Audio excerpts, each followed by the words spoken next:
Du cinéma et d'abord l'actualité théâtrale. Avec Jean-Philippe Viaud, nous avons sélectionné pour vous une comédie assez détonnante aux airs de vaudeville et vous allez voir, ça marche à tous les coups.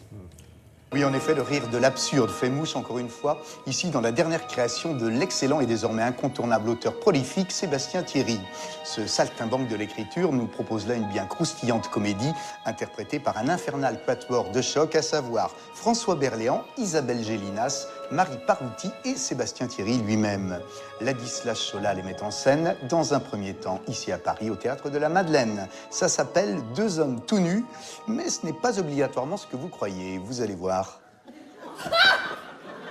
Madame, je te présente Nicolas Priou qui travaille au cabinet avec moi. Quoi? J'ai quand même le droit de ramener du travail à la maison. Je suis avocat, assez grand avocat. Je suis dans mon lit, pardon, dans mon salon, dans le canapé de mon salon. Et à ma grande stupéfaction, je découvre un homme nu. Ma chère et tendre va arriver. Et donc, c'est assez difficile de trouver une réponse à ces questions. Qu'est-ce que vous foutez à poil? Et puis d'abord, qu'est-ce que ça peut te faire? En quoi ça te regarde? Est-ce que je me mêle, moi, de ta vie professionnelle? Moi, je joue la femme de François, d'Alain Kramer. Après le premier choc du début de tomber sur son mari avec un homme, quand elle revient, elle a accepté plus ou moins que son mari était homosexuel, mais elle veut la vérité. Tu respires le mensonge. Je te dis la vérité, je te le jure sur la tête des enfants.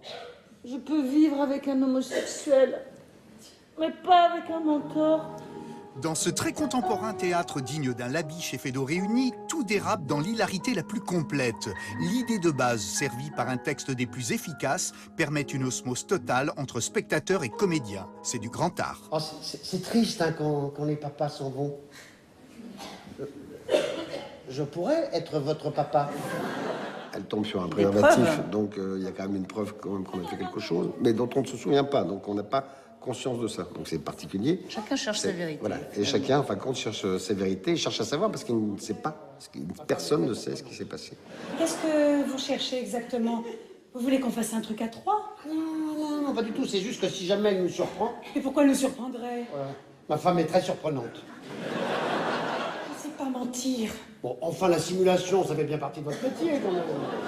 Je suis prostituée, pas comédienne. C'est pareil, c'est exactement la même chose. Donc, la situation de base est absurde pour les personnages. Et ils se débattent pendant toute la pièce pour essayer de comprendre et de... Ils ne peuvent pas s'en sortir. Donc ils ne peuvent s'en sortir que par le mensonge. Et c'est rigolo, c'est drôle. Quoi? C'est lui qui te manipule. Mais tu crois? T'as vu la gueule de tordu qu'il a? C'est un fiscaliste, hein. Ah, mais je suis obligé de mentir puisque tout ce qui m'arrive est faux. Quoi? La vérité est fausse, alors je mens pour la rétablir. Tu le séduis, et puis tu te le fais. Autant vous dire tout de suite que les fous rires sont prépondérants dans ce délirant cauchemar plein de folie et de vélocité. Chaque situation invraisemblable entraîne ces deux hommes dans un interminable puissant fond dont il est bien difficile de s'extirper. La mise en scène des Plutoniques est ici à l'évidence au service d'un texte précis, ciselé au millimètre par l'auteur. Quant au jeu parfaitement maîtrisé de nos quatre comédiens, il est la cerise sur le gâteau que l'on savoure puis garde en bouche jusqu'au digestif. Voilà, c'est tout pour aujourd'hui. Bon spectacle et surtout bonne dégustation théâtrale. À bientôt.